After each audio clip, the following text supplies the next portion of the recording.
Hey, how is it going? It's your favorite, Miss Milana. And today, I'm talking to you about something very interesting that I noticed. So, this thing was within a magazine. So, let me tell you the story about the magazines. One day I came home and I saw a bunch of National Geographic magazines in my house, and I asked my boyfriend about it. He said, "Oh, I found them at the side of the road and picked them up, thought they looked cool." Didn't really think about them. They've literally been in our house for a couple months, and just today I picked one up and I noticed that it's dated from 2001. So they're all dated 2001. Maybe this person just had a subscription for a year. And I was looking through it, and what was actually really surprising to me was like how much stuff was like still being talked about today. And particularly it was the advertisements. I mean, the advertisements are different. Like, the cameras look a lot older. They'll be trying to sell a camera here. It looks a lot older. There are car ads in here, and they're all about like clean environment. And so there's a Toyota one, there's a Honda one that is all about like having following the 1970 U.S. Clean Air Act and things like this. And Toyota has an ad about hybrid cars, which I'll show you right here. And when I saw it, I was like, whoa, because they have been doing this advertising for like 20 years. I didn't realize it was like a 20-year campaign, you know? Which, I mean, I guess like, what is it? Like the 70s really sparked a lot of this like counterculture, or I mean, it was the 60s, but like 60s, 70s, countercultural, you know, organic farming, all the stuff that came from that. But I'm talking about farming because I feel like that was like definitely like a big wave that grew in America at that time, and people wanting to do stuff themselves, not be as reliant on the government, or, you know, wanting to be able to produce healthy food or live in communes, this and that. Of course, stuff like that is still talked about today. But anyways, so I saw this ad, 2001. It is a car, Toyota car, and what really struck me is like they're still doing this, you know? Now it's like, okay, hybrid cars, electric cars are definitely a norm, you know, like there's EV stations. You can find them, probably. And somewhere around you. And then I work in the solar industry, so I sell solar energy to homeowners. So I basically help homeowners get solar panels and this and that. And of course, being in that industry, I'm very aware of the appeal of electric cars, because when you have your own solar panels on your house, you can actually account for producing enough energy, if you have the space on your roof, producing enough energy to fuel your car, your electric car. So, you know, a lot of people like stuff like that, or if they have a hot tub or anything kind of extra, they can just pass it off with the solar panels, which is great. And currently there's a subsidy that's, right now it's 30%. So people buy a solar panel system and then they get 30% of that purchase back, which can look like, you know, $5,000 to $15,000, depending on the size of the system, this and that. So basically, you know, I'm in the kind of conversation of, you know, electricity, and I'm in the business of electricity and renewable electricity. And what was just really striking to me of the advertisement was that they were planting that seed like 20 years ago. And now, 20 years later, okay, we definitely see these cars. Like, there have been many iterations of the Toyota Prius, and now even the car lineups, like most major car manufacturers do not intend to continue to produce gas consumptive cars or trucks or vehicles. And so that entire thing is shifting. And, that energy conversation has been happening for literally decades now. And to me, it's just so interesting because, one, I had the awareness enough to be like, okay, weird. Like, they were having this conversation 20 years ago, and, like, it took 20 years later for it to actually be, like, seen as, like, a common and normal thing. Obviously, a ton of people talk about climate change and policy and reform and this and that. And then, even if you are someone, like, even people who don't believe in climate change, or like they see hybrid cars, or like, they are compelled by increasing gas prices to buy into that industry. And do I think it's a coincidence that there are, like, higher gas prices and that, like, electricity bills continue to rise depending on where you are, depending on the company you use? In a way, no. I mean, in a way, yes. Like, that's kind of the natural. I mean, at any rate, look at any rate, any time in American history, probably from a global perspective as well, like, there's always inflation. The cost of living always increases. It just keeps going like that, which is kind of a crazy thing because the money you're making now and the money you're supposed to be making in the future, you have to be making more in order to be living the life you live now in the future. And yeah, anyways, a conservative person or someone who is money-minded is going to probably, buy into the whole renewable electricity thing just on the basis of it costs less, Perhaps. And I've seen it. So, anyways, going back into the advertising.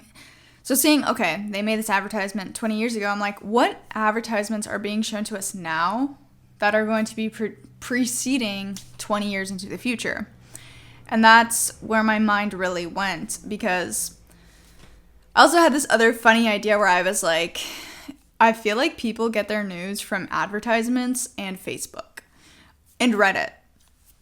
And so I'll break down what that means. So why do I say people get their news from advertisements? Well, advertisements,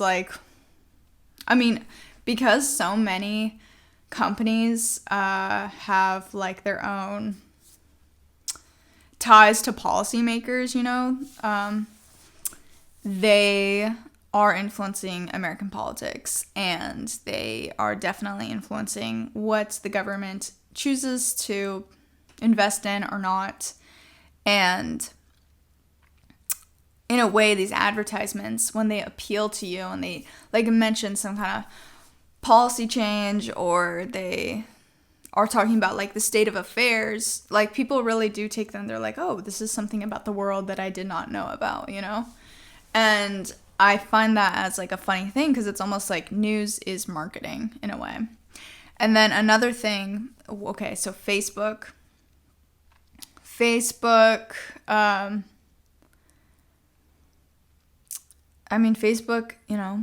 people just see other people doing stuff. And I'm at an age where there are enough people my age or a little bit older, anywhere from my age to 10 years older or plus, and they actually, like, work in the area I live in, or they work in an area I used to live in. And so I actually, when they talk about their job, they are a part of the workforce. They are part of that landscape. And so what they share, and depending on the position they have, like, is sharing a bit of news about the area.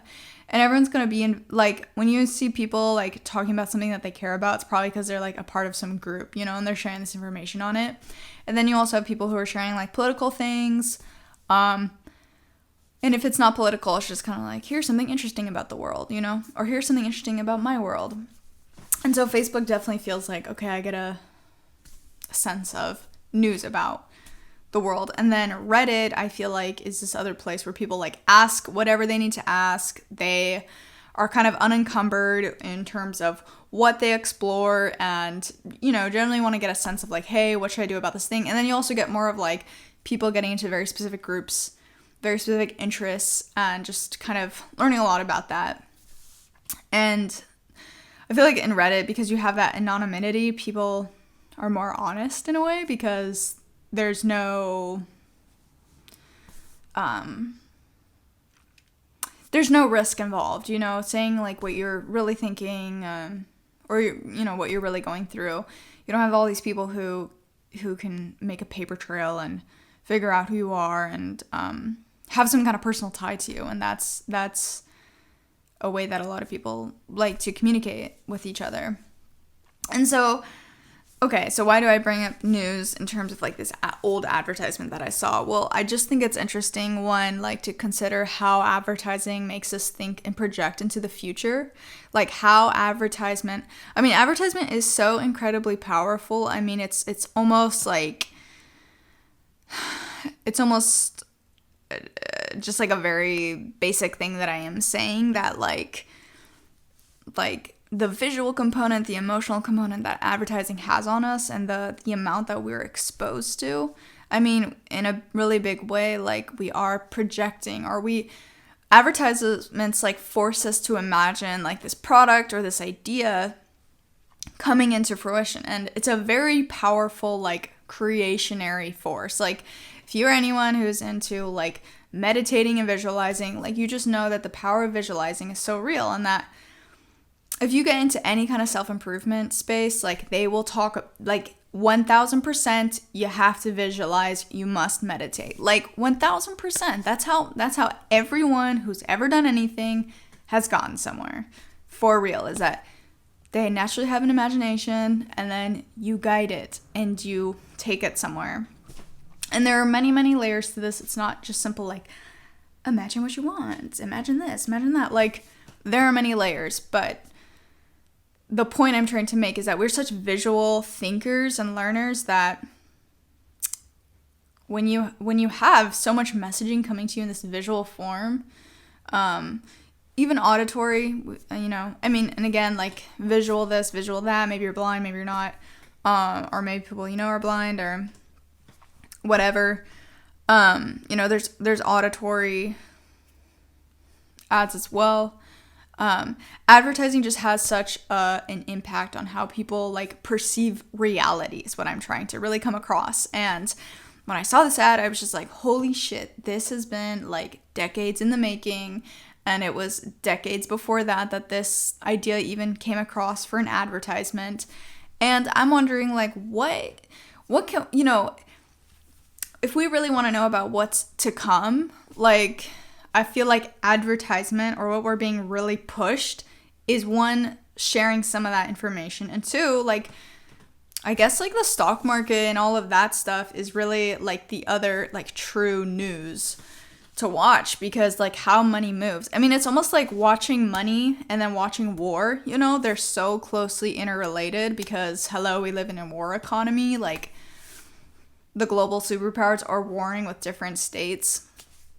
And all of that affects all of our business, and all business is based off of like a military style. That's how you get shit done. I'm going to have a video about that. So if that statement sounds like confusing, or even you've never heard about this, I'm going to explain it in a future video. So I'm curious, what do you think about this? Do you think there's truth in that? The power of advertising, projecting into the future. I feel like, you know how people, okay, so mental illness is like rampant because of so many reasons, like for real, you know, and I mean, a big one is people are like, my ability to survive in this kind of society is hard, you know, that's a very common one. And then the next one is like, holy shit, I'm addicted to a bunch of stuff.